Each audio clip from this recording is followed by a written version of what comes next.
and welcome to episode 417 of the Awesome Comics Podcast, a place where the small press makes one hell of a big noise. My name is Vince Hunt, and joining me as always is the creator of the comic series Vanguard. How fucking... Where is he now? What's he doing? Nothing. I didn't... What's wrong? No, hang on. I read my script wrong. I was just going, what's going on there? Is it cut off the stream? No, sorry.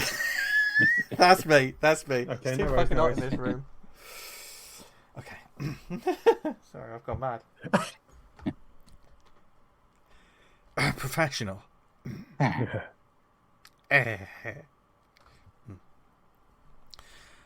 Hello and welcome to episode 417 of the Awesome Comics Podcast, the place where the small press makes one hell of a big noise. My name is Vince Hunt, and joining me as always is the creator of the comic series Vanguard, Dan Butcher.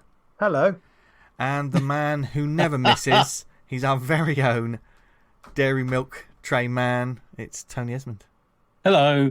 Dan's in his middle class kitchen. Showed us it, isn't it? I always try to elicit a laugh with that hello every week. Yeah, Sometimes it works, sometimes it doesn't.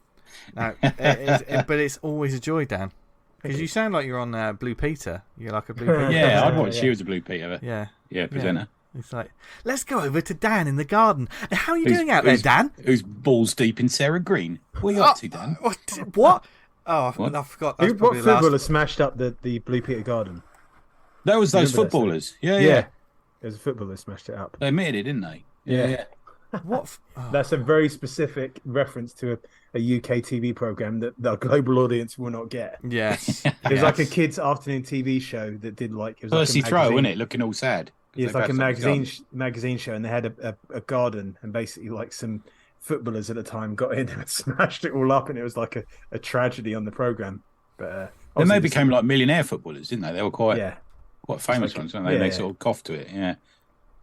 But there's but from one anyway, tragedy, back to regular. From tragedy to celebration. And speaking of global, it's quite interesting you said that, because this week we're going to be talking about a new platform, Global Comix. Yes. This is something that just sort of, I mean, we're going to learn more about it, but Dan, you brought this to our attention. How long has this been sort of on your radar?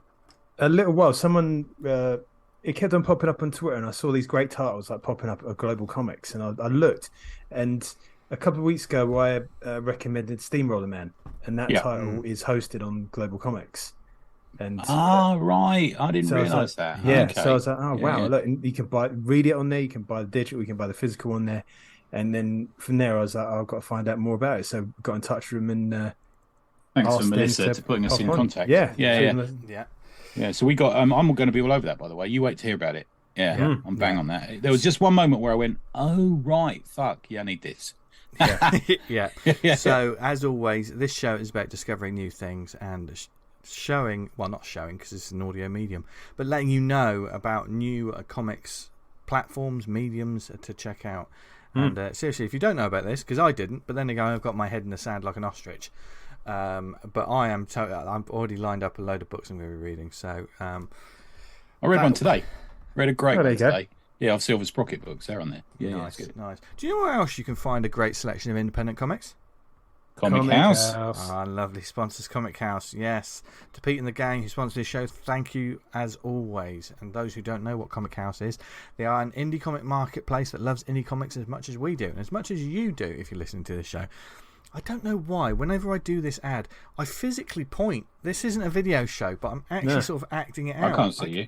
I get really into it. I know we turn the cameras off because we put each other off. Oh dear. There is a new comic on the app that I'd like to highlight. What? On the app? Okay. The app? Yeah. What, Comic House has an app? Yes, and it's Viper Crimson Dawn. Hey. And the Viper team stop a serious terrorist attack launched at the heart of LA. Find out in this 60-page comic, Viper Crimson Dawn. I've got a question for you, Dan, around Crimson. Go for it. And Viper basically is that a continuation of an actual TV series? Well, there's a TV series made in the 90s but set in the 80s, and I took the whole premise and then basically just really did it as the comic. So, all I'll say, if you're going to review comics, do a bit of fucking research. Yeah, a little bit. does stop you making you look like a bit of a tit. Oh dear. But yeah, I tell you, don't look at it if you got your comics on Comic House. Exactly. So they on comichouse.com, there's a huge database of comics on there. You can look through and find out more about the creators, etc. But basically, the app is like Netflix for comics, subscription service, which you'll hear a bit more about subscription services a bit later. For only £3 a month, you get access to Viper, Crimson Dawn, and so much more. There's a 14-day free trial. So to find out more, go to comichouse.com. And thank you to them, as always, for sponsoring the show. This mad, crazy show. Yeah, I was going to say, we're doing submarine jokes this week, which I'll wait till after the interview before I do. What do you mean submarine jokes this week? That's been non-stop fucking submarine jokes all the fucking time. Hasn't it? Oh, what? Yeah. But on this show, no. Because this in no way is a show that dates itself. I thought they'd moved. I thought everyone stopped being an expert on submarines and moved on to being an expert on Belarus now. Isn't that I shifted like almost overnight with my expertise from submersible vehicles to Eastern European. Anyway, enough of this nonsense, folks. You want to learn about some comics, and to be honest, I'm going to get all a good opportunity for people who've got comics. Exactly. Well. Yes. Exactly. So, without further ado, we're going to review some comics. We're going to shout out some stuff and probably talk a load of nonsense on the other side of this. But first, here is our chat with Chris Carter of Global Comix. Right, as you know, listeners, we're all about indie comics and finding out about all those people, networks, and more who are spotlighting this side of the medium we love, because we love just discovering new things as well, which is what this show's all about. What I tell my wife, she doesn't understand. But something new came onto our radar, and of course, we wanted to find out more about it, and therefore feed that on to you lovely people who love comics. We discovered something called Global Comix, and this week we've invited one of the minds behind the comic platform, Christopher Carter, to join us. Welcome to the show, Christopher. Thank you. Great to be here. I love it when people say thanks. It's great to be here. Like we've got a studio and everything's really professional. Also, it's nice to have an American on because most English people go, yeah. I'm going to need to disappoint you on that one. I'm actually Norwegian originally. Oh, cool. Nice one. Good. Tony's impressed within the first 30 seconds. I like Norway. It's a good country. Yeah. I want to go there because it's significantly cooler than here. I did put a foot wrong when I said were you into comics, but I presume you would have been. Yeah. My bad. Did you want to tell us a bit about kind of Global Comix and like how it got started? But first off, sort of like yourself and how you got into comics. Sure. So I'm Christopher, and I don't know, how did I get into comics? I think it just started with cartoons when I was a kid, like way back, and then I got into reading, and I started with a bunch of books. And at some point, my mom introduced me to her older Donald Duck collection. Oh, okay. 50s, 60s, 70s, 80s, etc. I went from there, and I got into Asterix, and I collected all of the long form Asterix stories that had come out. I think somewhere around age 16 or 17, I got introduced to Spawn, and that was kind of the first American comic that I gotten into. And this is all in Norwegian, I'm guessing, Chris, was it? Yeah. I was living in Norway at the time, and I actually stayed in Norway until I was 24. Okay. So, I did all of that, and then at some point I started moving around different places. I went to Germany for 6 months. I lived in San Francisco for a year, and then I spent 3.5 years in Versailles in France. And it turns out that comics is a fantastic medium for learning language. So when I moved to France, speaking not even a single word of French, comics and learning how to have conversations and all these things. That's also when I realized I cared about online was exceptionally hard as you were going from country to country. So what's the comic scene like in the different countries? So like when you kind of got your first Spawn in Norway, what would you find a comic shop? You'd have to excuse the ignorance here because I have no idea what comic shops are like in Norway and other parts of Europe. I mean, there are comic shops, but that's not where I found it. We found it at the market in the magazine rack. And these things would come out weekly in the case of Donald and monthly in the case of Spawn, I think it was. And so it wasn't so much that I need to go and seek it out as more as it was in my face whenever I bought a chocolate or whatever. Oh right, okay. Oh, I miss those days where comics were just right there whenever you were getting like your chocolate bars or anything. Oh, I miss that. Yeah, it still is like that in Norway. Actually, I go back home and there's a couple of things that I always pick up every time I'm there, and it's always in the supermarket everywhere. Oh, yeah. Awesome. Yeah, I've got no experience in Norway, but I have Stockholm. I found to be the same. Yeah, there would seem to be comics by the till and stuff when I was there. Yep. Yeah. That's right. So what kind of led to the point where you kind of thought, well, I'm going to start a platform or be part of a platform in helping kind of get comics to the masses? Well, it was around the mid-aughts that I got into Japanese anime and manga. And it was just impossible to get at all localized. Like the lead time on the stories was 18 to 24 months on the supply chain worldwide, if it was even available in your local place. Yeah. And online, it just simply wasn't there. And so I participated in some translation communities online, and I saw that there was a very big interest for it, and there was a very big need for a problem that the publishers themselves in Japan weren't actually trying to solve. I didn't at the time have enough experience to know what to do with building a startup and even writing code at that point. So I gave myself a couple of years for waiting for the market to get ready, and then teaching myself how to do the engineering part, and then spent about 4 years as a side project just working on the code base on my own before we put it out live as a beta in 2018. Because the whole manga fan translations was a massive part, I think, of kind of the proliferation of manga into the West, because like you said, the publisher had no kind of interest in doing that whatsoever. I mean, we briefly talked about manga we did a month of it on this show. That's not brief, Dan. That's all month. Yeah. But like, it's such a vast subject that it's kind of you can chip away at it for ages and still get nowhere with it. But was the hope of kind of like doing Global Comix enable to get those comics into other people's hands around the world? Well, back then with that community, we did reach out to the publishers, and myself and two friends that were working on that community got invited over to the head offices of Shueisha in Tokyo. Wow, okay. That was an experience, I guess you could say. Because here you had, three mid-20s white guys from the internet that showed up in the senior executive boardroom for the biggest publisher in Japan. And on one side of the table was the senior executives and the legal team, and they really hated us because white guys from the internet working on their stuff without permission. We had the marketing team on the other side of the table, and the marketing teams were all very cognizant and admitted to the fact that we were definitely helping them with brand awareness and spreading interest in their brands and their stories, and in their magazines.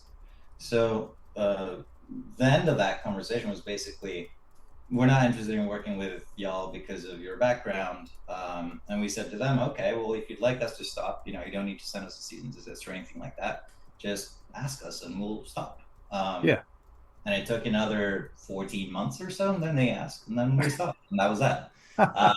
It was later that Global Comix came around as a solution to that background history. It's amazing because you're doing that out of the love of the medium and the comics and the stories and the characters. And I presumably weren't profiting off it. I guess there are sites that do that, but there was massive amounts of interest. So yeah, fair play. So yeah, kind of like you thought, right, we're far out Global Comix. I've got to say, it kind of came on my radar a little while ago, but there was a lot of platforms jumping up and then disappearing. But this is one that sort of has standed the kind of the test of time.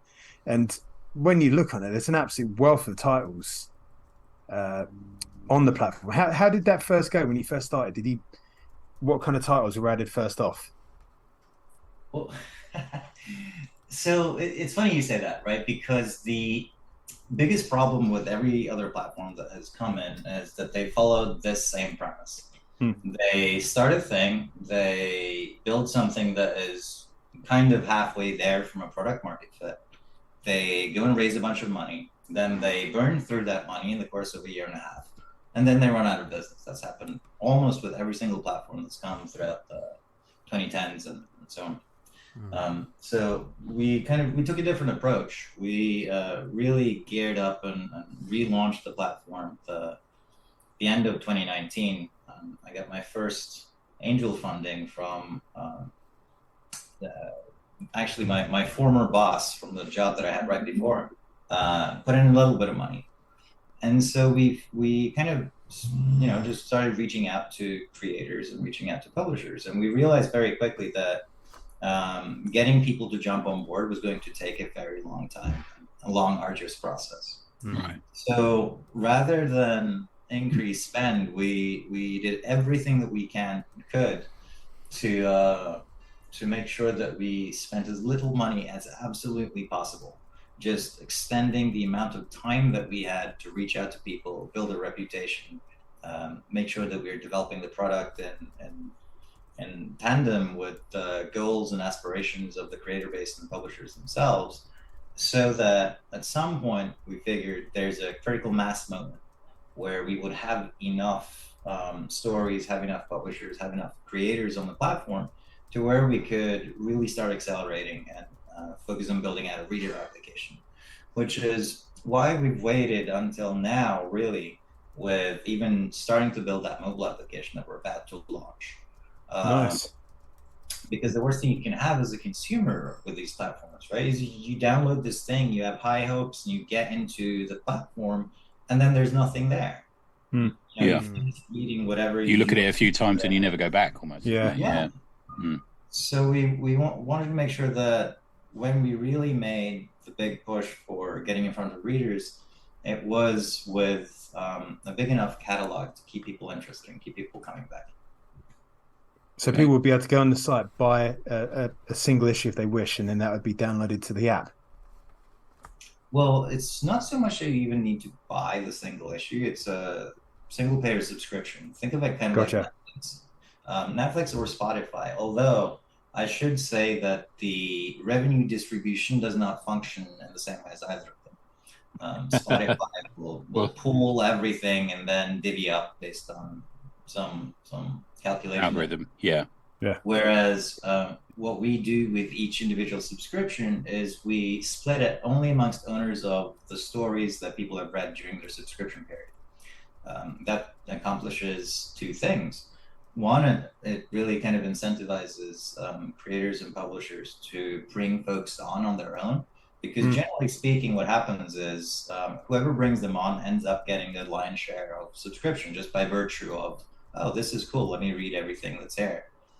And the other thing that it accomplishes is that it becomes a very fair distribution mechanism, so that even if you are a really small creator, if you can put out enough story for folks to keep reading your stuff, you can make a decent buck off of it. And that kind of also informed the web-based subscription price, right? Like, how do we make sure that there's enough money in that pool to go around? Okay. I mean, that makes sense, rather than, like, say, a bar where all the tips go into a pot and one server doesn't have to be particularly good and one that is, they get the same split. It's good that it's the fact it's rewarded on the quality of the comic they're producing. So that seems like the best way to do it. Yeah, I mean, for me, it was the only way to do that. Yeah. Free market, isn't it? Yeah. It also gave me the opportunity to provide real-time, transparent analytics for the creators and publishers on how much money are they making and where did it come from, all the way through to the analytics, right? So with our platform, you can do things like tag a link that you're posting on Twitter, for example, and see how much revenue that tweet may have gotten you if folks come in and start reading the stuff that is paywalled. Ah, interesting. I've been looking through the catalog. There's a couple of titles here that Nick Bryan from doing the Death of a Necromancer. We certainly know that one. Nick's on there, yeah. Yeah, there's a couple here I've seen, but there's a lot of titles that I haven't. It's kind of, there's so many small press and indie comics that you just don't get to see because there's such a wealth of them, and obviously having Global Comix, that's a good shop window into these kind of titles. Stuff that wouldn't make it on Comixology. Yeah. I mean, I suppose, Chris, the thing here is the big elephant in the room is, I'm saying you timed this, I don't know whether you did it on purpose or it was just a piece of luck, to coincide with a lot of the perceived failings of Comixology. I mean, we've done a couple of episodes where people have like just moaned about how lack of interaction. You can say me. You can say me. Well, and me, where we've all sort of like moaned about how it used to be a fun place to go and find comics and easy to find, but it's kind of broken. Not now, isn't it? And with the rise of something like yours, I'm not saying you're the only one, but people seem to be sort of stepping up to take its place almost. Is that something you planned into your marketing and all that sort of thing, or? Well, yes and no. Right. So I think the fact that what's happened over the last year and a half with somewhat of an implosion coming from Comixology, that couldn't be planned for or necessarily properly predicted on what kind of time frame. Yeah. However, there's got to be a carpe diem aspect to that, though, surely, you know? Well, when we started, we looked at where is the market saturated, and if you look at vertical scroll comics, it was saturated already back in 2020 with webtoons and tapas. If you're looking for manga stories, it was already saturated with a bunch of piracy websites, but also, you know, the Manga Plus and the Shonen Jump app and the Viz app and so on and so forth. And when we spoke with the creators and publishers across all of these segments of comic creation, it turns out that the ones that were having the biggest problems with publishing, with getting readers, with getting their books online, etc., were all the people who were actually using Comixology. And an example of this would be, you know, if you're a smaller publisher back then, you could have potentially a 4 to 5 month lead time from uploading the PDF to Comixology before it could even go live. And when we went to C2E2 in 2020, this last convention that happened before the COVID lockdown, and walked up to these publishers' booths and brought our phone and just showed them, I'm going to drag a PDF on my phone and I'll publish a book in 2 minutes or less. That was the moment where we were like, oh wow, we're really onto something here with solving problems and making things easier for the folks rather than just being an alternative. Yeah. Also, the big one is in-app purchases, which a lot of people can't do with Comixology. You know, you can't do it on an app.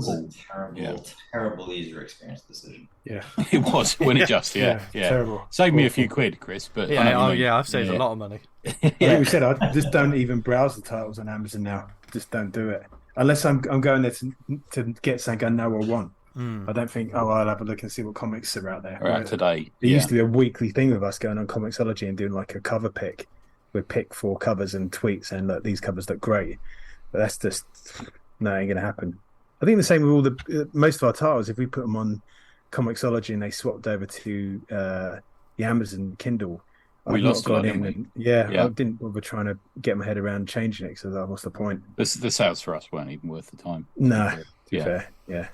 So who have you got covered, Chris? What sort of companies? I know AWA are on there and a few other people, aren't they? Who else have you got on there? So I know you've got a lot of small press, but you've got a lot of publishers. I've got some, it's really the full spectrum. There's thousands of creators that span indie comics, indie manga, web comics, these types of things. There's smaller publishers, there's European publishers, right? We have folks like Humanoids. From the UK, I think Mark Hosier was actually one of the first folks. I know Harry, yeah. Nice one. So I know you got, because I like to see the fact that you've got like almost like a diversity of cliques to me. So you've got Silver Sprocket on there, But you've also got, your typical capes, superhero comics. You've got, like you say, your bande dessinée type work. But someone to me like Silver Sprocket is a nice example because they're kind of a bit TCAF, aren't they? They're kind of a bit SPX. They're kind of a bit punk, but they're also on there, which is nice. Does that make sense? Well, that's how it should be. Yeah, no, I agree, man. That's how a comic shop should be as well. That's how it should be. Yeah. When you have such a diverse medium and format as comics, and the readership is really, really, really on the long tail of interests of what tickles their imagination. Yeah. Why wouldn't you try and also have a really diverse set of stories for those people to find and enjoy and consume? Yeah. And the way you've mixed it up, free comics with pay for models as well, haven't you? So there are an awful lot of free comics to go on there. Yeah. You can go on there and read. I'll take it that's a different agreement with each company, but do you suggest to them, make this first issue of this series free, for example, or make this graphic novel free, or how's that business dealt with each publisher and each producer of comics? At the end of the day, it is up to each publisher. Some publishers are more open to put more things up for free than others. Some of the bigger folks that are coming on board now with our mobile app launch, like Image Comics and Boom and nice. They're the kind that 2, 3, 4 issues perfectly fine as an introduction. And it also helps the fact that their series are longer and they have a lot more content to open up. But here's how we solve that.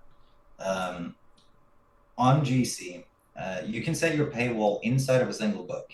And so if you have a 150-page graphic novel, you can potentially set your paywall at page 50 or 67 or wherever it is where the biggest cliffhanger is, for example. And you can also, segment it by books or by floppies or whatever at the same time. And what we generally find is that if you give about 2 or 3 floppies worth of content, that's where you get to convert people the best.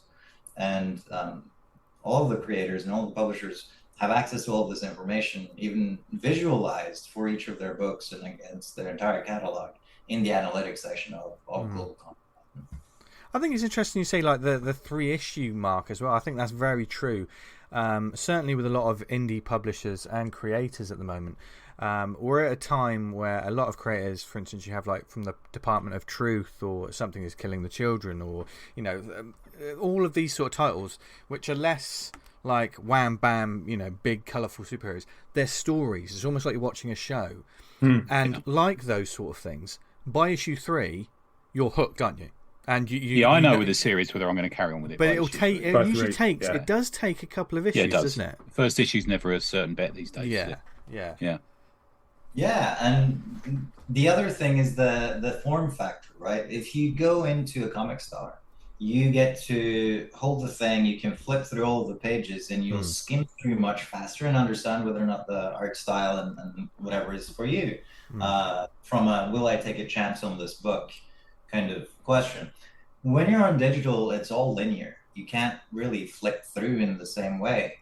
And so you kind of have to think about what is the sample and how do you get people interested in a very different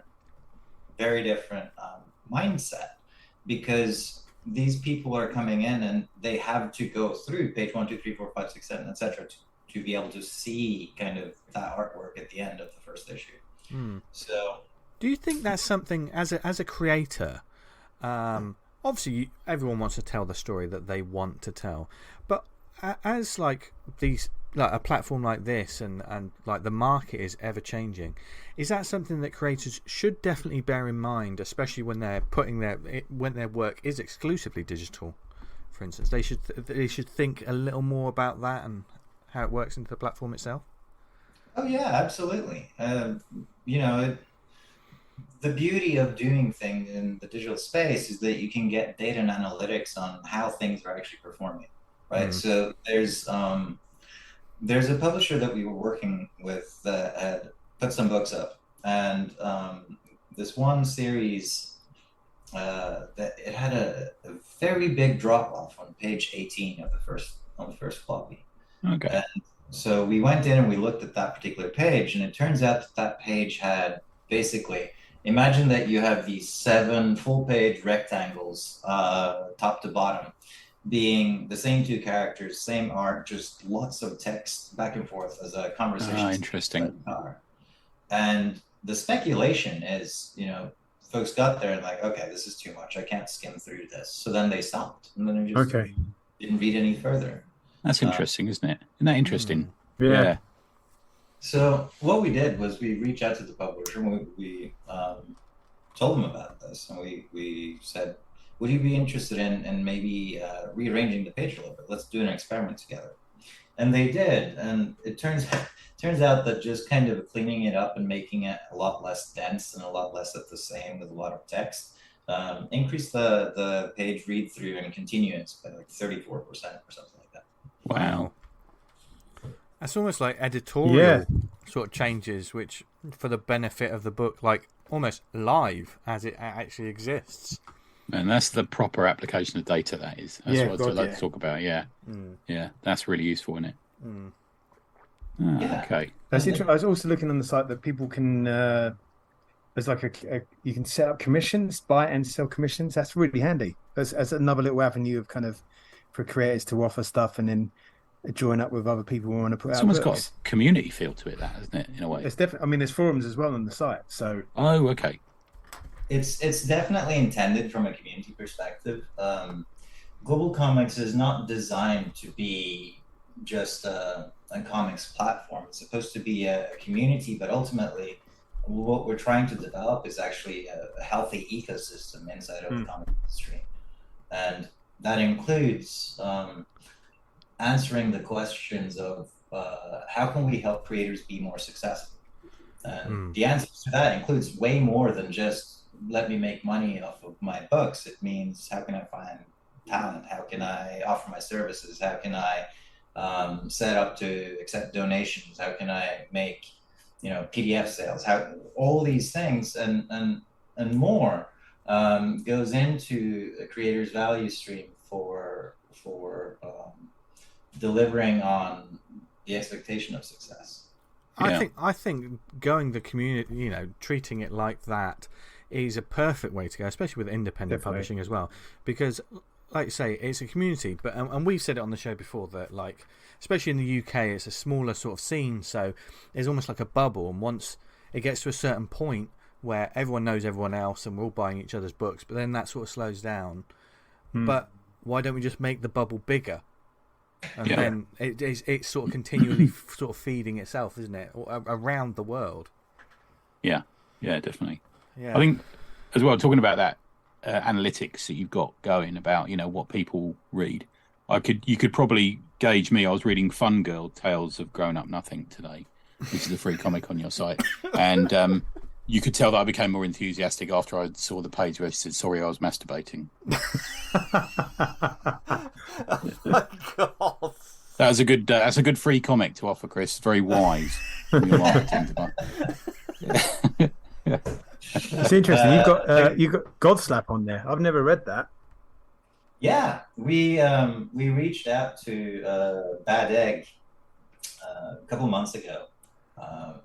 Because it's really interesting to us how people come into creating comics, and our benefit is that creators can come on board, or publishers can come on board without going the traditional route. Godslap was a little bit of a special unicorn in that sense, right? Where you have this creator who has a very, very large and engaged following already, even before the first story came, that were eager to jump onto their comics. And it turns out that, and this wasn't necessarily planned even, but it turns out that getting Godslap on there was actually an inspiration for a couple of dozen other creators that came following right after, because they were like, oh, if those creators are using this platform, we should be on there too. So just an insight for people who don't know the creator of Godslap, do you want to give him a quick shout out? I know I don't think I've heard about it. No, I don't know what this is. Creator of Godslap is Charlie, or Moist Critical. He's a streamer, I think both on Twitch and on YouTube, and he's got a significant multi-million person following. Yeah. He does YouTube shows, and he does a lot of really great video creation, and picks up stories, sometimes as news in interesting ways. He's a very fine person to look for inspiration and for kind of how to do things right if you are on the internet. He comes across as really a decent guy with a kind of quite a humorous but solid and grounded take on a lot of issues, and he does have a big following. So he had that comic interest, didn't he? And he's like, right, well, I'm going to make a comic, and he sort of the progenitor, the creative behind it, and then he got talent to kind of like bring it to print, as it were. That's fascinating. Great little that you managed to get him on Global Comix. That's a nice one. And get him to talk about being on there, which is always the next step, isn't it? I guess. Yeah, it's well, it's always the trouble for us in the UK when you sort of see a comic, and I think, well, I wouldn't mind checking it out, but then the only option I've got of getting it sometimes is like buying a physical one, and the postage cost just makes it untenable. It's just that's the world we live in over here, Chris. Is trying to a lot of the comics we're after is from your good country or where you live now at the moment, and it's just so expensive to get them over here, man. You know what I mean? It's like, I mean, I can totally empathize, right? I lived in Norway and France, and for me personally, I just wouldn't be able to afford all of the postage if I wanted to get everything that I'm interested in. But I think even a bigger problem is I don't think there would be enough space in my house to actually. Mine's held up by comics. Yeah. Constant battle with my wife. She started making murmurings today about getting rid of some stuff, and I was like, "Get rid of her, mate. Get her. Divorce her." I'll get rid of her if I was you. Now, do you want me to have a word with her? Well, I had my folks around today, and they were saying, my mum was saying, my dad always winds her up, and Zoe said, "Yeah, I can see where he gets it from." I was like, "Well, that's not fair. I don't wind you up all day." I said, "Some of it, I'm asleep." Didn't find that amusing. And now he's calling in from a bus stop that he's sleeping in with a ball gag on. Yeah. Well, so Chris, have you got any favourites on the site that you've really enjoyed reading and watching coming in and anything like that? I mean, my taste in stories is very eclectic. All the better, my friend. All the better. That's what we like to hear. Yeah. Usually, when people ask me this question, I like to give an answer that is going to surprise most people. It's a very short story. It's a story called Cat, Goat, Dog. Where's this going? Obviously, there's a ton of other things too, but really, that story kind of captures my sense of humor in a way that is easy to share. Yeah. Oh, cool. Okay. And what's the rollout schedule for the app then, man? You got the sort of. I mean, we're hoping that we'll be rolling out within the next month or so. Because obviously, a lot of comic reading apps seem to come out in the States, and then we have to wait over here for a couple of months for it to reach us. And is there any sort of indications about when we'll be able to get it over here? Oh, I mean, global first. Okay, yeah, get you. Yeah. It's in our name, right? Yeah. I actually had a question about your name, Chris, because it's Global Comix, for those who are looking up, comics with an X on the end. Was that intentional to go for that sort of underground feel at all, or is it just an easier term, or was it the cheaper domain, or what was the reason for that? Honestly, there's not a lot of special sauce there. It was Global Comix with a C was not available as a domain. I wondered. I got the X. It's also cooler, isn't it? With an X, is cooler. Comics. Yeah, it turned out that this when I came up with the name, it wasn't a long or big process. It just this sounds great. What is the purpose of this? I want all the world's comics to be available to everyone. Global Comix, okay. Nice. So if you wanted to kind of get their title or think about it, is it relatively straightforward on the site for them to do so? Submit. You can be live with your book in less than 5 minutes. Wow, there you go. Okay. Wow. you go to the website, you click the publish button on the top right. You create your creator or publisher profile. From there, you create your series, create the first book, drag your PDF in. It handles all formatting and resizing and everything for you. Once that's done, you can hit publish and you're live. Basically. Boom! Wow. That's good.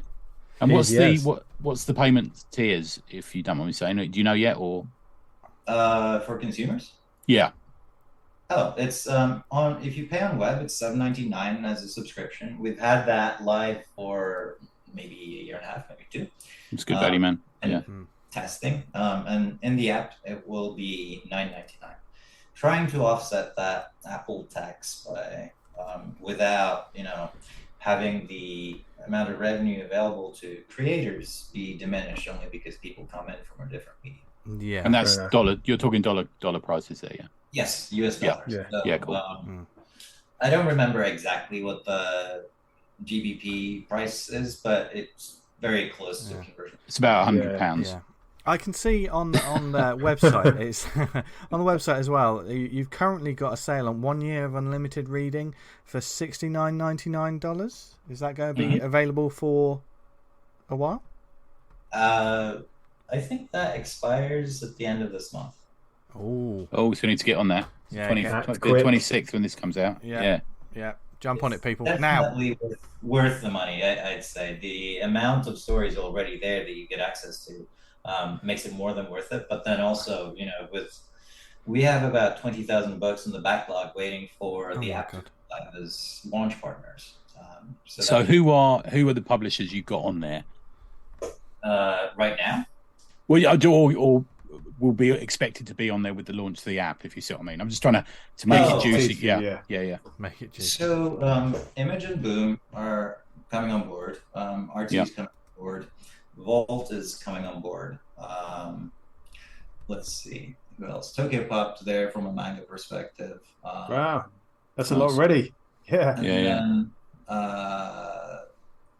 there's I think like 15 or so more, and I don't remember them off the top of my head. You got Fantagraphics or anyone like that, Drawn and Quarterly, those sort of crew, or? I don't think Fantagraphics is in that list at this time. Okay. Yeah.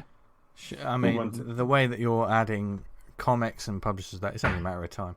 And some of the UK publishers, the DC Thompson and Rebellion and stuff like that are going to be worth a look, I reckon, too, Chris. Yeah, that's a good shout. 2000 AD have always traditionally kept away from Comixology, but they're available on Kindle over here now. So I suspect their digital model is expanding. I mean, in all seriousness, folks, if you go to the website, click on comics, and then just scroll down, keep scrolling, and there's so much wonderful different stuff from all over. You can tap the publisher key as well, can't you, on it, and it takes you to different publishers. Yeah. It's, I mean, obviously you were prepping all this, and then of course the pandemic happened and changed the game in a lot of different ways. How did that affect your planning? Because when we were doing this show, the way we read comics or the way we got comics changed in those couple of years, didn't it, gents? We all went mental and bought loads of things because we were stuck in our houses. But did that sort of experience of dealing with something like that, did that shift the way you thought about the platform, or did you just stay resolute to what you were doing, all systems go? I mean, I think the way that it impacted us the most was we weren't able to go and meet people face to face. Right. Which is, when things started to open up again, we went to a ton of conventions to meet with the publishers, to speak face to face and to get to know the humans behind, let them get to know the humans behind Global Comix itself.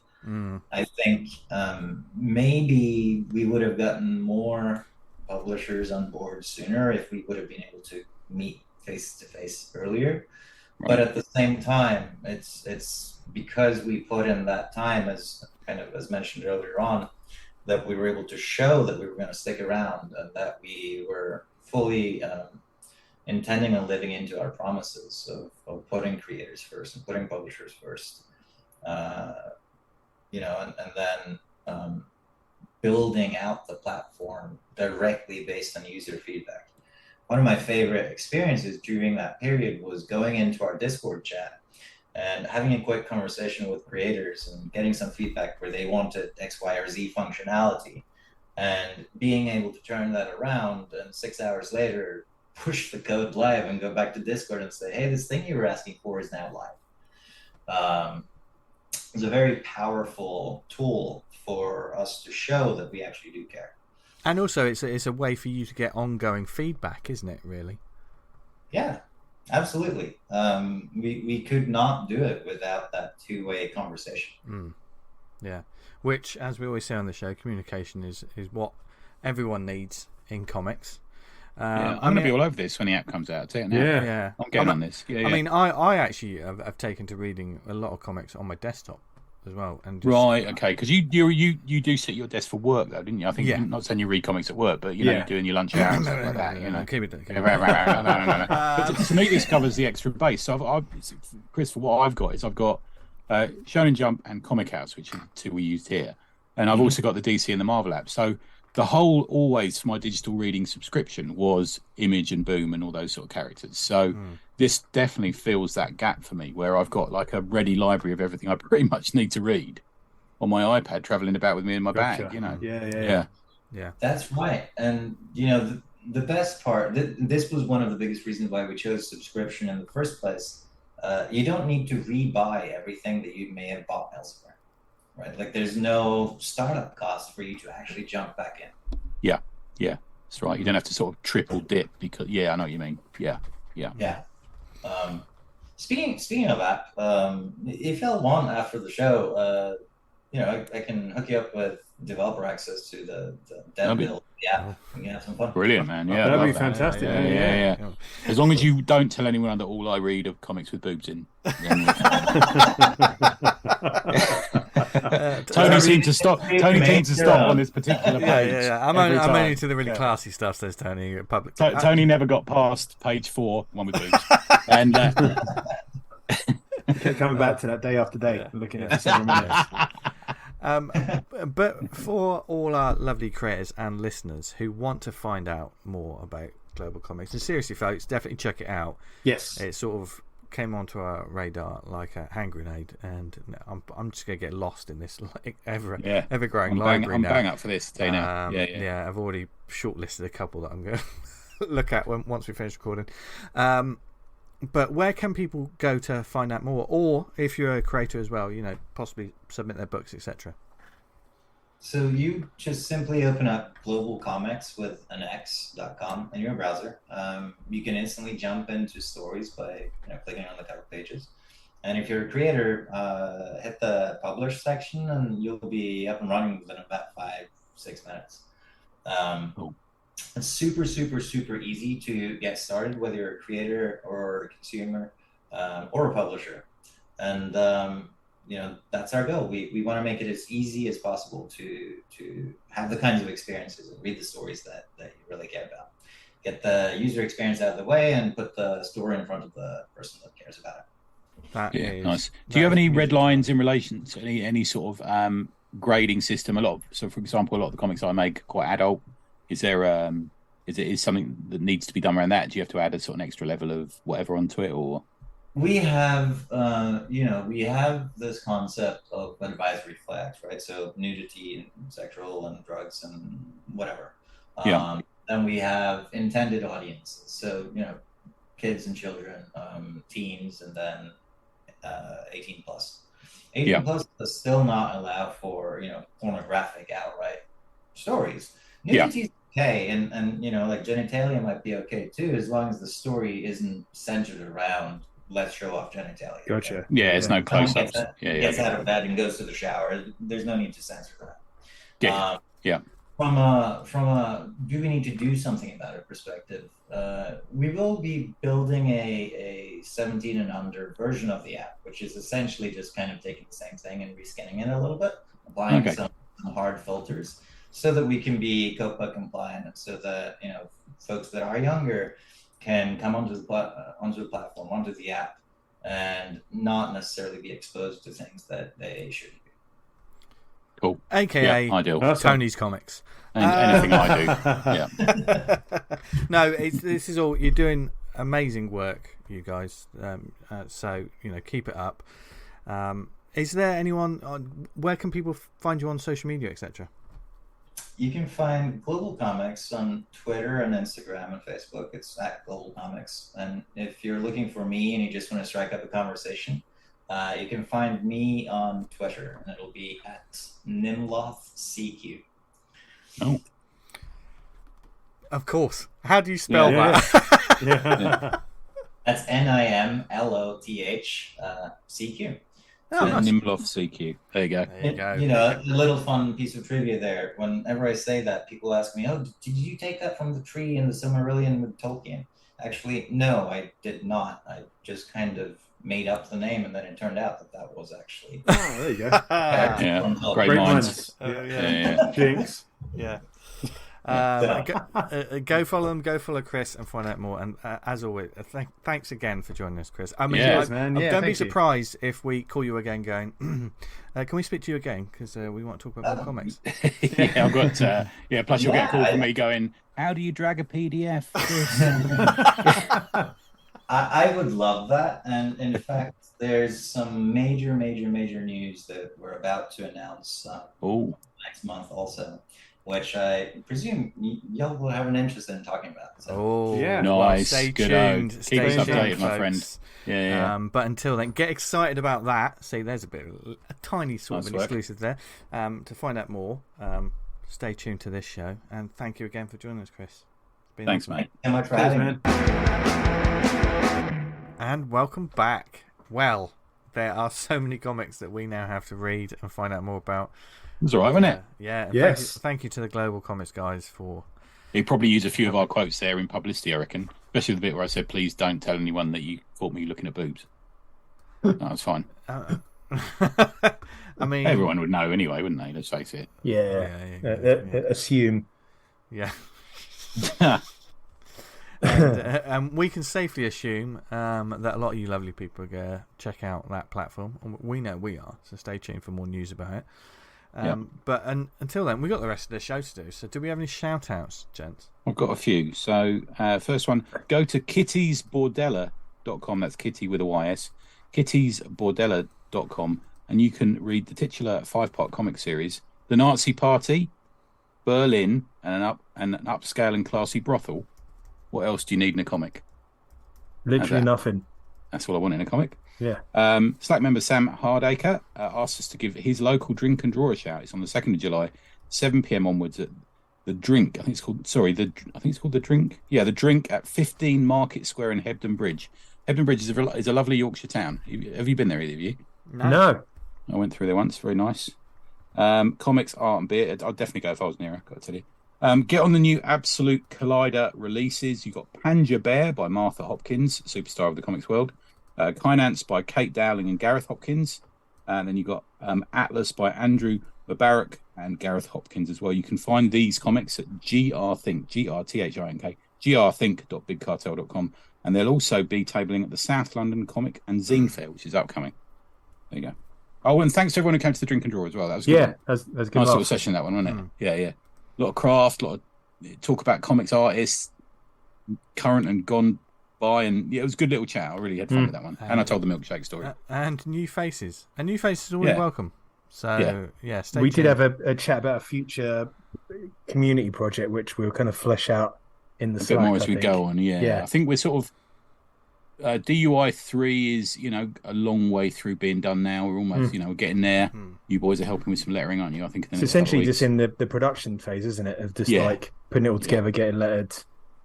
So we want to get that over the line, and then we'll probably be all over the next project, which is great. A nice bit of energy there about that as well. It's good stuff.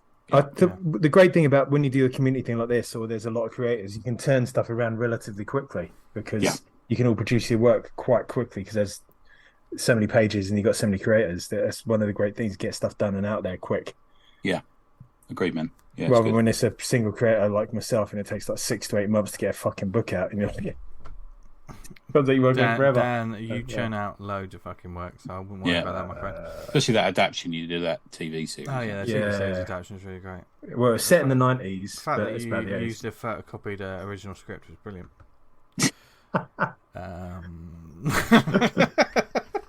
Don't tell them too much because, like, get in trouble from the studio. No, yeah, that's true. Yeah, they'll want that old taking some liberties with some of the IP there, aren't you? That geezer on the fucking typewriter. What was that from? When at the end of the TV series, he flicks up the paper. Oh, yeah. Yeah. What was that? No, I can't remember what series that was, but I know who you're talking about. That guy. That dude. Do you have any shout-outs? I've got some shout-outs. Almost derailed it there. Got Box's Comic Magazine, issue 1. A brand new comic magazine showcasing new short stories from a range of exciting and interesting indie comic creators. That's needs a bit of help to get to the over the line, that one. So do go check that out. There's an absolute wealth of creators on there. It looks good, that. Yeah. Really interesting. We've got Bullet Adventures, issues 1 to 4, Superhero Action and Family Dynamics, issue 4. That's only got 3 days to go if you listen to this on Monday the 26th of the 6th. So do go check that one. That's smashed for its goal. And lastly, but not leastly, we've got Sarah Webb, The Knave of Hearts. Get issue 1 to a Comic-Con. Help bring my complete comic, Knave of Hearts, a steampunk fantasy featuring a real-life esoterica to Comic-Cons. That's coming soon. You can click a notify on launch. Yeah, I've done that. Sarah sent me that this week, actually. I haven't read it yet, to be fair to Sarah, but I've had a flick through. It looks great. I've just clicked. It's gone. I've got that saved in my thing now. So good. Good like Sarah. She's relatively new to our community, I believe. And on the Slack, yeah. Yeah. Spin to drink a draw, isn't she? Sure. All the better for it. There you go. Guarantee a few hits, won't you? If you're in the ACP Slack, I would say. Yeah. I almost pretty much back everything that gets posted into the net. Me too, yeah. There you go. Good. Cool. Lovely. So, from shout-outs to yet more wonderful comics to check out. Tony, you got a couple, haven't you? I have. I've got a couple. So I'm going to start with our old buddy, Jason McNamara, and he's finally... I read the first issue of this. So it was a Kickstarter that came out. I think it's 4 or 5 issues, and he was releasing it in issues, and then it came out in the full trade collection. And I decided to leave it until the collection came out. I've got confidence in Jason's skills, so I knew he'd land it. So I read that. I know you've done the same, Vince, haven't you? But you haven't read it yet. Is that right? No. Yeah. So it won't be a massive spoiler thing. Script and lettering, Jason McNamara. Covers and interior art, Vincent Gladwick. Additional artists, get this, John Hebink, Rashan Ekadale, Tony Talbot, Paige Braddock, Matt Harding, Pete Sakosh, and Nicole Sagal. Published by Polite Strangers LLC. It's somewhere, I hate this sort of comparison, but I was just giggling to myself because I watched The Bed Sitting Room this week. Has anyone ever seen that? It's the Peter Cook movie. No, I haven't seen that one. And it's this sort of, you know how everything in the future seems to be one thing or other? It's either the Matrix or fucking zombies, isn't it? Well, this isn't. This is somewhere. It's somewhere between The Bed Sitting Room and Sweet Tooth and maybe a rock opera. It's got a lot of different things in the mix there somewhere. And as we all know, the end of the world will be linked to the scourge of technology and how we spend our lives with our faces in the devil's window. Do you know what I mean? And music may save us all, I think, is also part of it as well. So the story, Sven and his cousin Johanna, they've been at sea in a sailing boat when they come across a settlement. They sail under a bridge and come across a settlement of just what is clearly just crazy people. There's a person on the bridge who throws a bomb. He's called the Troll, and destroys the boat. So they end up swimming to the settlement, and they discover this sort of strange apocalypse cult, I suppose is the best way of describing it. A man is being executed for being thrown into the river, handcuffed, and there's all this sort of strange mix of rules, no rules, hedonistic society, but a significant, obvious visual lack of electrical devices. And you realise this is part of the sort of post-event world now. There's not really anything. There's something going on with an electrical phone device or something like that which will cause your downfall. And Joanna meets a guitarist who's playing a soundless cardboard guitar, and she joins in miming but not miming. It's done strangely. You've got to read it to see how much your imagination creates the music, and they start this sort of band. Sven, her cousin, is something of a loudmouth, and he's got in trouble by going around the town and just like openly talking about, I suppose there's a parallel to the current world, isn't it? Nobody can be critical of anything, but he goes around going, that's a load of old rubbish. What are you doing that for? And he ends up eventually falling foul, and he's going to be executed. But Joanna decides to challenge the leader, who's a guy wearing a top hat. And so she challenges for a hat.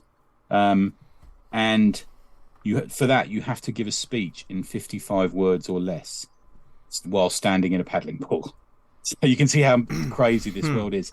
Now that's significant, isn't it? To give a speech in a bite-sized, Twitter-esque phraseology.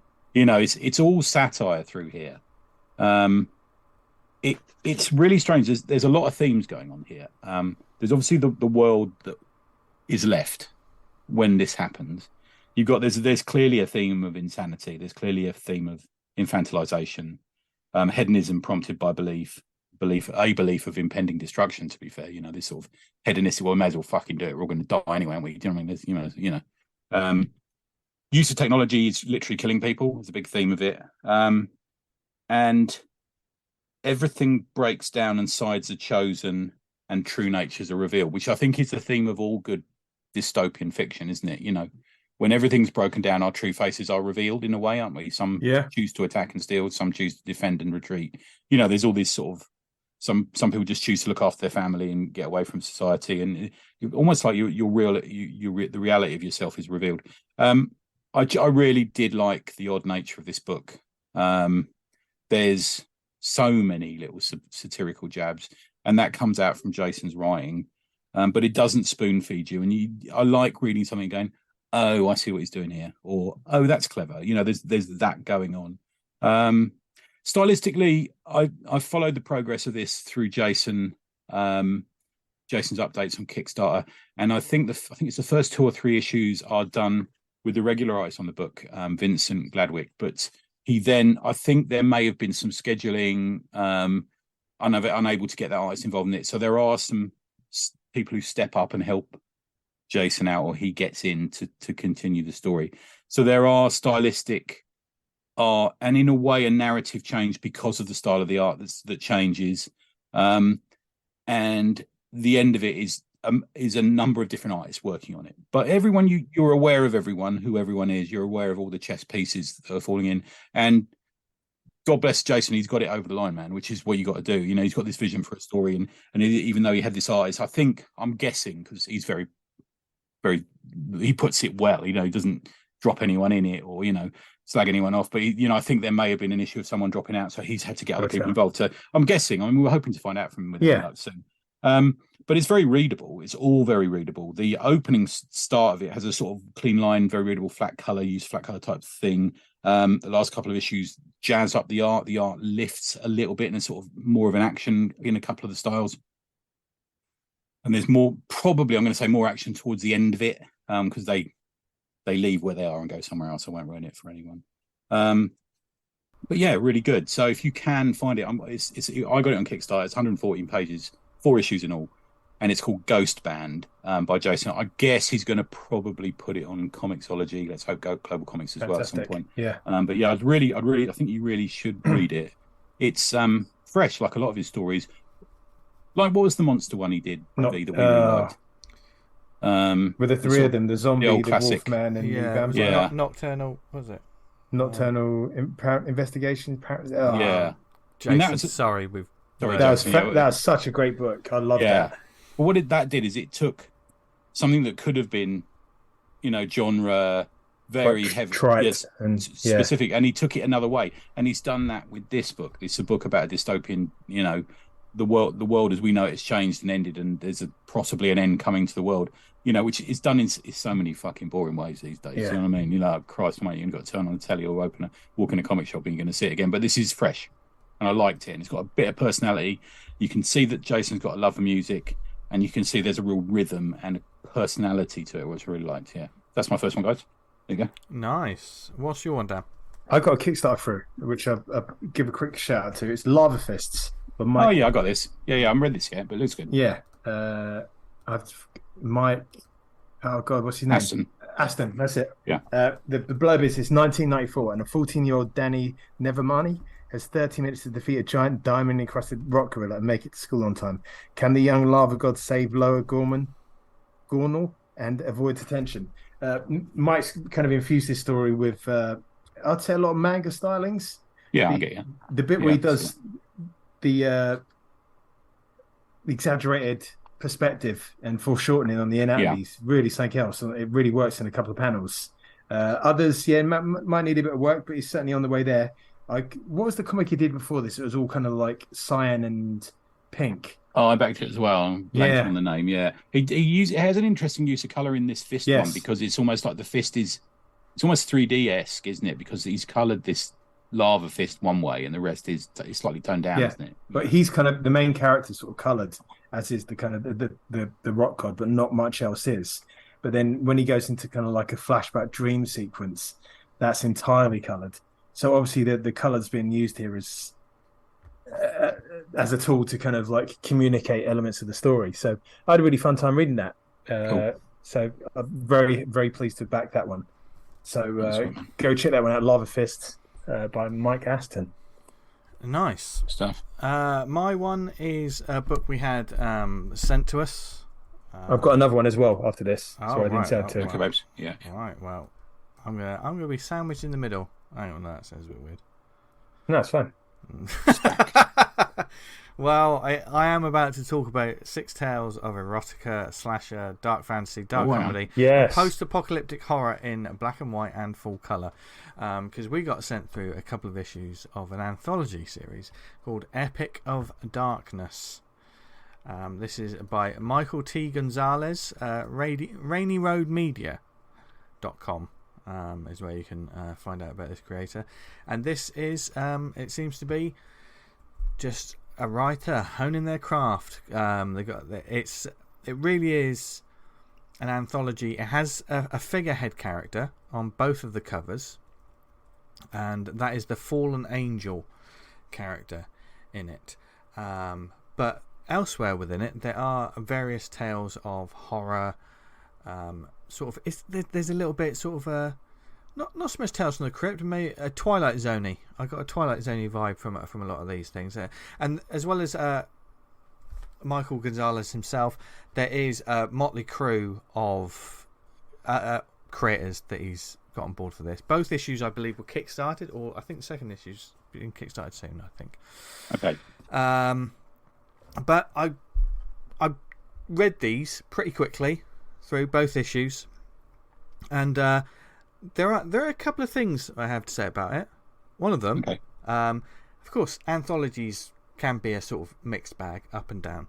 There's never. I can't. I'm hard pressed to find an anthology that is fucking perfect from story to story. It's always going to be a mixed bag, isn't it? Yeah. But one thing that is pretty consistent throughout a lot of the writing in throughout this series is Michael's writing. There is a real considering it's one voice. This is going to be hard to explain, but one writer doing a lot of several different stories, and it feels like someone like just trying their hand. They've got like one ongoing tale, and they're doing lots of different sort of tales of horror with a bit of sci-fi. There is erotica in there as well. And they're just trying their hand, and they're just testing things out. And there's the art styles are different as well, so it's got a different feel throughout. And it feels like someone really honing their craft. And I certainly see there's different flavours to the stories, but I can still tell it's that writer. It's hard to explain. What I mean by that's a positive. What I mean is this writer has a voice. It doesn't sound like the same thing going through, but the quality is pretty consistent in the writing throughout. And there's lots of different artwork as well. There's the main story, which is the fallen angel, is very much it's a trippy, dreamlike, psychosexual. There's a little bit of when the arc starts off, there's a bit of bondage in there. And BDSM going on. It immediately sort of starts What's BDSM? Dan can tell you after the show. Okay. But that starts off with a bit of violence as well. But it's a little bit of kinkiness in it. And I was like, oh, right, okay, this is where. But then you discover that this. You didn't read this on the Global Comix app. Well, there are previews for this book on the Global Comix app. Oh, no, it's right. Good stuff. Yeah. He says Michael says on the website that he's sort of taken the full comics off, and you can read them as sort of previews and then follow them up with him personally, which is also a good way to go. You can put your previews on the website and then go through. Yeah, so if I take the Fallen Angel first, it is almost like a character that is taking. They're taking on these monsters and demons, and in this weird post-apocalyptic type land. And the first issue ends with this figure sort of dressed up, looking badass, and about to head off and fight the monsters. In the second issue, you don't really see much of like fighting. There is nudity in this, folks. It is NSFW. I did say that right, didn't I? Excellent. Yeah. Yes. Yeah. Excellent. And writing this down. Yeah. There are. I mean, Tony, there's a decent boob content. Oh, nice for you. You see both at once, or just a side? Both. You see a bit of everything, my friend. That's good. Yeah. Not everything. But those sort of tales are. This is one of the things that caught me, is those sort of tales are sort of mixed up with almost like some straight sort of either Twilight Zone like horror or some sort of gory horror, or there's almost a slasher type tale in the first one. So tonally, and because some of them are full colour and some of them are black and white, it does sort of jump about a little bit for me. Okay. In terms of everyone's putting in the work on this book, and I will say that. I think there just needs a little bit of refining and polish. And I think the order. This is gonna sound like a real sort of nerdy design type bit, but the Fallen Angel character is so strong, and that story is so strong, and in fact, it is the cover of issues 1 and 2. And it's a full colour strip up front. Yeah, that's exactly what I was going to say. Have the books, you got to have it front. In both issues, it's the last tale. Right now, yeah. I can probably, Michael, I can probably understand why you've it's almost have the headliner on at the end of the set. Do you know what I mean? It's that sort of build up to it. But I think with comics there is that. I think it's the reverse for comics. I find. Yeah, you want to front load it. You want your real sort of here's your, especially if it's the comic cover, and it seems like issue 1 and 2. I get the feeling that this character will be the cover of ongoing issues, so it makes sense to have the Fallen Angel story front load it right at the front. Just get them in, and also the artworks. It's so visually striking anyway that you'll open it from page 1, and as soon as you see someone getting beaten up by what looks like a bondage mistress, you'll be like, what on earth is this I'm reading? So it'll grab people's attention. On Friday night. Yeah. Some of the other stories, there's a couple of other tales that are ongoing. There's one called Grave, and there's one called Rocketto Man. The Rocketto Man for me was the weakest of the lot. Okay. And this is also partly, I think, because in the first issue, the tale is like 5 pages long, and there's basically about a cosplayer at a convention. They meet a sexy lady, go back to their hotel room. Strangeness ensues. I don't want to spoil anything for you, but I did say it's not safe for work. But in the first issue, it's like 5 pages, and then the conclusion to it is 9 pages. The first part felt kind of like I read it in like no time. It almost felt like it would, because there's lots of art there, but I don't know. I felt like there could have been a bit more substance to it. The payoff in issue 2 at the end was quite cool. I quite liked, where it ended up. I was like, oh, that's quite a weird and crazy and just a twisted idea. But the story probably could have been 4 or 5 pages shorter, with just a bit of tightening up and maybe crunching some of the pages, condensing some of these pages in a little bit. Gotcha. Yeah. And I think this is something that certainly some indie comics and small press anthologies not suffer from. That sounds negative, but doing a bit of cinematic pacing instead of comic book pacing. Totally. Yeah, well, like we've talked before about some of the older comics, like they had 4 pages and they got an entire story done. Like bam, bam, bam. There's a lot on the page, but I think some small press anthologies would benefit from just absolutely packing man. the pages. Because also, if you're writing a 4-page story, it needs to have fucking plenty in it. Yeah. So it was very insubstantial, isn't it? Yeah. And I think that tale was 9 pages. It could have been probably 6. Okay. And maybe there's some of the artwork's good, but there are some pages where there's not much going on in terms of the background or things like that. So maybe if you condense the pages a little more, get a bit more in there, it'll fill some of those gaps, if that makes sense. Yeah. And I think that's something we do see with some sort of indie comics and small press comics, especially with those artists with clean lines. If there isn't a background in there, you have an awful lot of space. And like sometimes if you've got just say you've got a quarter of your page, and this doesn't happen in this book, this is just an overall thing I'm saying. If you've got a quarter of a page of someone walking down a hotel corridor, but the hotel corridor looks quite bland and quite blank, I think they've got to fit, but there's no real speech bubbles and there's no real narration going over it.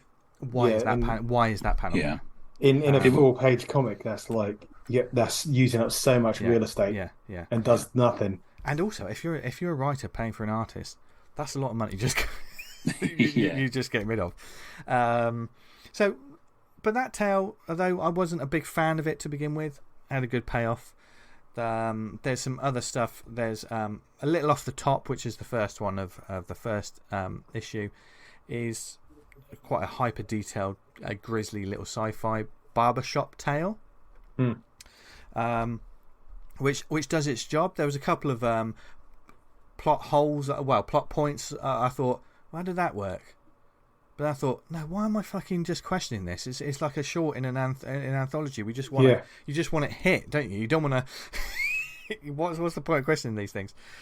Wrecked, which is the second story, that was quite cool. There was sort of moments of almost a bigger character within that one. It was a group of characters who are sort of partying. I think they're going to not necessarily a prom, but they're going to some sort of dance. And there's almost a slasher-like tow truck character within it. That was fascinating to me. That partly because it played to the sort of horror genres that I love. I was like, oh yeah, what's this? So I think there could be more done with that. But if you do, I would say do check this out, because in terms of anthologies, Michael's doing some really interesting stuff. I don't always read stuff that's, in the words of Tony Esmond, a little bit saucy. And there's shame. There's definite sauce within Should do. Yeah, there's definite sauce within this book. But you should. I think if you see Epic of Darkness, definitely give it a go, because there's a lot of interesting ideas going on here, and a lot of interesting artists trying different techniques. I like that Michael's really trying different sort of artistic voices to go throughout as well. And but I think maybe polish up a little bit the inside cover as well. There is some back matter, some notes in the back matter about the story as well, which is quite interesting. So if you want to know more about his process and what he was thinking from issue to issue, that's a nice touch. I quite like getting a little bit of insight into issues that indie creators make. But everything else is on point. We talk about lettering in indie comics sometimes. Got no issues with that. Everything was clean, clear. I knew exactly where I was. There wasn't any moments that I was just a little bit lost. Just maybe a little tightening here and there of some structure or story, and just as saying to Tony, just reorganising it. So if you've got a banner figure, we talked a lot about that with Hidden Lives and the Horde Chronicles, didn't we? About the running order of it. It's important tonally, visually, from a colour point of view. We talked about the colour point of view last week, didn't we? Yeah. If you be careful about having two black, and if you're a mixture of colour and black and white stories, be careful about putting two black and white stories next to each other. Totally. That's important as well. Yeah, I think it's a real jigsaw sometimes in anthology, isn't it? And I think both of the issues start with a black and white story. One of them, the best we can do in issue 2, has a little bit of colour in it, but it's mainly a black and white story. And I think it probably benefits in the classic, the way that manga comics do it, the first couple of pages, or those UK weeklies used to have the first pages of a strip or colour. Front load your comic. If you're going to have colour in it, put it at the front. Make it a big song and dance about it. I think so. It's well worth checking out. I'm looking forward to seeing what comes next. Certainly if it feels like these characters, some of these characters are moving on. We talked about this last week, didn't we? We feel like we're back in the era of anthologies again. It was a sparse couple swings of years, around, didn't it? It does. Around. Yeah.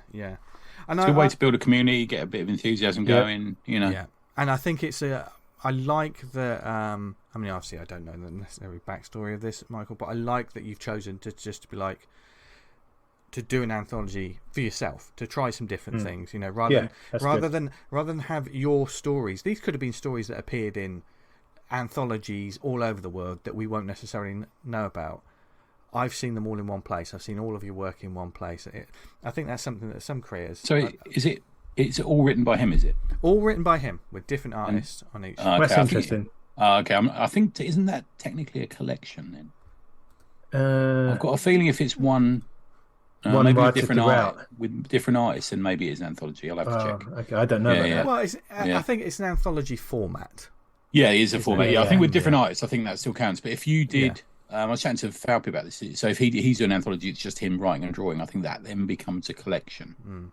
Okay, see what I mean from a sort of publishing point of view. But I think that still is an anthology. But definitely go to rainingroadmedia.com to find out more. He's coming to Fund My Comic on July the 13th. What's that crowdfunding? It's a new website called Fund My Comic, so we need to find out about this. And he's just someone just pounding the pavement and just trying to make indie comics. So thank you very much. Nice work. Thank you for sending your comic in, Michael. Always commendable. I look forward to seeing what's coming next. Okay, you can fight over who wants to go next. So I've actually got a longer one, then I've got 2 short ones. So shall I do my longer one, then you can do yours, Dan, and I'll finish us up with the 2 short ones. So my next one is Bubbles issue 18. I've been meaning to give Bubbles another shout for a while. I had this in my bag for a while. But most importantly, I'm giving it a pimp because now it's more easily available in the UK, specifically through Third Bear Press is the easiest place for people outside of London, outside of Gosh, to get it. Gone are the days now of having to spend massive postage from the US. I used to really enjoy getting Bubbles, but it used to cost me like fucking 15 quid to get it posted. And it's more now. So you can get it, it's quite cheap. You can get it from Third Bear Press. It's very straightforward, fanzine kind of format, A4 magazine size, black and white. The simple paper stock for cover and interior is the same as it ever was, to be fair. And it's been going, surprisingly, I think Bubbles has been going about 5 years now. It's a long time. Yeah, because we kind of talk about it as being the new hotness, but it has been about for a while now. It's again, unlike Strangers, which is his sort of counterpart. Strangers has more comics in it. This is much more sort of commentary and interview focused, but it does have a couple of short comics in it. Brian Baines, who runs it, he gives a lengthy intro about what he's been up to. And then you get 6 pages. And this is kind of where I really dig it. One of the reasons I really dig it is you get Bubbles Readers' Top Comics of 2022. And I was pleased actually reading through this. That it's got a lot of comics that we've talked about on here. Certainly that we've talked about in here during the last sort of 12, 18 months. Featuring Julie Doucette, we've talked about her. Noah Van Sciver, we've talked about him. Tezuka, Osamu Tezuka gets a mention. We obviously concentrated on him during Manga Month. Anton Kosei, I've talked about him. Crickets from Sammy Harkham gets quite a few mentions within these sort of lists. So it's 6 pages of different people writing in and giving their top 10 comics, which is lovely. And there's a lot of other hotness going on in this. Power Wash by Josh Pettinger, we talked about him. Cancor, remember we talked about Cancor a couple of years ago now by Matthew Allison. Keeping 2 by Jordan Crane. And obviously, clearly, because I'm an absolute egomaniac, our comic Hidden Lives gets mentioned in there in a top 10 list as well, which is very commendable and had me very excited and buying 2 copies. There's a great interview with Charles Forsman. He talks a lot about his comics life and growing up and everything, but he does talk about the New York Ninja comic that we talked about a few months ago. Yeah. We get to hear about some of his earlier mini comics as well.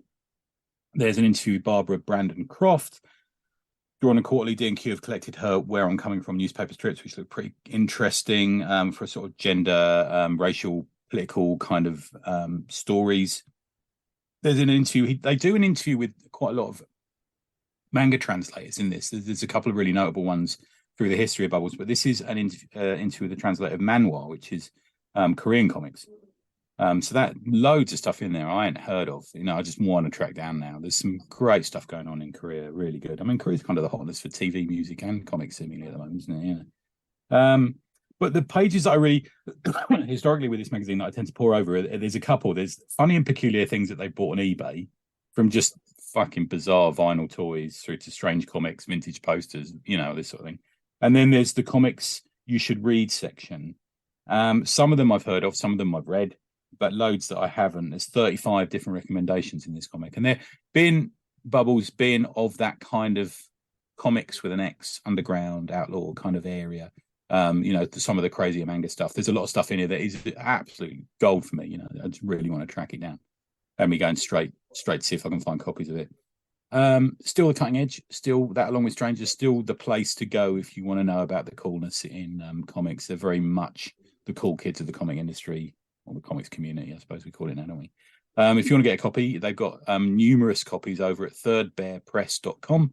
And you can go and back, as I think you mentioned boxes earlier, didn't you, Dan? You can go back Third Bear Press anthology themselves. They've got an anthology going called Boxes over on Kickstarter, so go and do both those things. But yeah, Bubbles is always a place still to go and look to see what's hot, what's current, what's interesting, what's a little bit different, what's taking chances, and I like it for that. There you go. That's my second one, Bubbles. Nice, Dan. I had another Kickstarter through from the Tribute Press Boys. Oh, sorry. That's right. Dirty Basement 1 and 2. I was a bit kind of behind the rest because I had this sent to my office. If that was wise or not, I don't know. But someone else got it sent to the home, and I got it sent to my office. So I think I've read Dirty Basement 1, but I ordered it again. So I think what happened, man, is we kind of repurposed a story that had been on the Patreon, and that made it into issue 1. Yeah. Okay. Yeah, Flesh and Ink. One of our Flesh and Ink stories. Kind of like a special we did. Yeah. But I read through issue 2 today, and it's like the who's who of the Tribute Press verse. You've got Adam Felt, Cliff Clumber, Matt Greaves. I've not come across. Yeah, he does some good stuff, man. You'd like his stuff. Yeah, 4P, Jake Matchin, isn't it? Yeah, Jake's good. Absolutely love it. The Tony Dixon one. That's T. Esmond, obviously, the helm. The first one is fucking gold. This is a banana. I love how colourful he made that, man. It's just mad. It absolutely just explodes, that one. It's like it's full bleed. The final like pages where they go into like the scrap with a banana, and throughout it's just absolute like anarchy and madness for each story. The thing with me and Falpy often talk about is like there's some crazy stuff going on in them, but what we're trying to say in that is people argue over fucking nothing when the most important things are ignored. Yeah. So you've got this massive tear up over whether you should stick a banana up your ass or eat it. When you know the more important things of the world are just being fucking ignored. And that is basically the whole of the world at the moment, isn't it? Yeah. Yeah. One of the things today that I sort of moan about, that they said like there's gonna be a hosepipe ban, and it was like they said the water companies, like some houses didn't have water for like 5 days because of it, and it's like, well, hold on, you're correlating two fucking things there. Like the hosepipe ban and those houses not having water is because you fucked up and didn't do your job properly. It's nothing to do with why you got to turn the hosepipe bans off. And you're right, they focus on the wrong things like this kind of. Everything gets conflated into but what about this? The what about world? Love it, don't they? Yeah. The one I was going to suggest to you was like people can't understand modern politics unless it's explained to them via the medium of an 80s cartoon. So I don't really understand this. Yeah, imagine Megatron said, or Scooby-Doo did this. Yeah. Then that's I get it now. So that's I love the absolute bookends with the Cliff doing them. It's fucking great. Mad, isn't it? Yeah, he had to reduce the size of my penis in that one as well. I'm like, finally, you're a real man, Mac. Him face fall off. Seagal makes a little. Yeah. There's a clash in the beginning bit where Esmond takes on Seagal, and it's actually Adam Falp in disguise. It's great. Oh, it's only me, Tony, trying out my new Steven Seagal cosplay. You've really got to go and check this comic out. It's awesome. And if it ends up with the Bob Dylan Fuck you, Bob Dylan strip. Fuck you, Bob Dylan. I'd like to make that last panel a little T-shirt. I think we'd like that. Fuck you, Bob Dylan. Yeah, that's because that comes because Falpy said to me, "Can you write? Do you like Bob Dylan?" I said, "Yeah, I fucking love Bob Dylan. I told you." And he goes, "Oh, right. Can you write a comic?" So I wrote a 3-page about Bob Dylan fucking burying us in a curry house because we eat mild curries. Yeah. He says, "I'll advertise." You have some real weird fever dreams, don't you, Tony? Yeah. That panel is the one that I live to write. That one where it's, the waiter comes over and goes, "What do you like, gentlemen?" I said, "I'll have a white wine spritzer," and Falby goes, "I'll have a Tizer." Tizer. At a curry house having a Tizer. Gold. Yeah, love it. Yeah, there you go. So go check out. I really appreciate that. More stuff in tribute. Like just brilliant. I love it all the time. Thanks, man. I can't wait to have my brain and morals ruined when I. I'll come around. And read the comics. So do 2 quickie reviews. Yes. So I got 2 Collosive cartographies through from Jane and Tom yesterday, our buddies over at Collosive Press. For those that don't know what they are, go back and listen to the interview we did with the guys that love them. Talk about solid, putting out something original, constant, something interesting. They do it from their house. It's lovely, and a lot of our buddies have been at Sarah, Tim Bird. They've published a lot of different people. So these are 2 issues, numbers 47 and 48. The new Golem is from a person called Lior Locker, Lior Locker, Locher. It's like a brass rubbing cross with an existential crisis with a little bit of Eric von Daniken in it somewhere. It's a strange one. You've got to see it to know what it's about. And 48 is Pandora's Box from Michelle Freeman. It's a little sort of postmodern explanation of Pandora, Aphrodite, and Athena, which is gorgeously drawn. So what they are is these Collosive cartographies. They're kind of fold-ins, so they're sort of cardish outers. You open them up, and they open up. There's a special. What did he call it? What did Tom and Janko? Was it a Dutch fold? I can't remember what it's called now. But it's a specific fold, isn't it? And you open it up, and it fans out into being a lovely piece of art, and people make the most of it. They draw on the outsides and the little folds, and yeah, they're good. Go to Collosive, COLOSSIVE, collosive.com. You can go to Collosive Press and get a copy of that as well. Yeah, good stuff. There you go. Oh, and they also sent me through the they always send you a little postcard. So I got the Collosive manifesto. And they there you go. And write a note on it great when you buy tips something. on that. Yeah, it did. Yeah. Choose Nice. 1 to 8. Go on. Somebody say a number. 4. Find something you love doing and find a way to carry on doing it no matter what. Yeah, that's their 4th piece of advice. One from you, V. 7. 7 is don't overthink it, get on with it and finish it. There you go. Words to live by there. Yeah. There you go. There you go. Stuff. And words to live by and comics to check out. We hope you have enjoyed this week's episode. It's been thoroughly informative. I hope you've learned amusing. This show's got everything, hasn't it? Apart from like quality presenters. The best. I know he's going to cut that bit out. He's cut that bit out. We're not submarines that had jokes on the head. Oh yeah, we did a submarine joke, didn't we? It's gone. Yeah, it's gone. There you go. And the listeners, the listeners will never know what I'm talking about. But or hear that joke I told before we started. Yeah, but what they should know is they should know more about comics, and they should let us know what they want us to talk about. And there's several different ways you can get in touch with the show. You can email us awesomecomicspod@gmail.com. Follow us on social media @theawesomepod. Well, we'll be comics positive, retweeting good stuff and stuff you check out. Or if someone just says something that's nice about the comics medium, then we will shout about it. We don't care who you are, where you're from. If you want your comic given a shout out, give us a shout and we'll help. Yeah.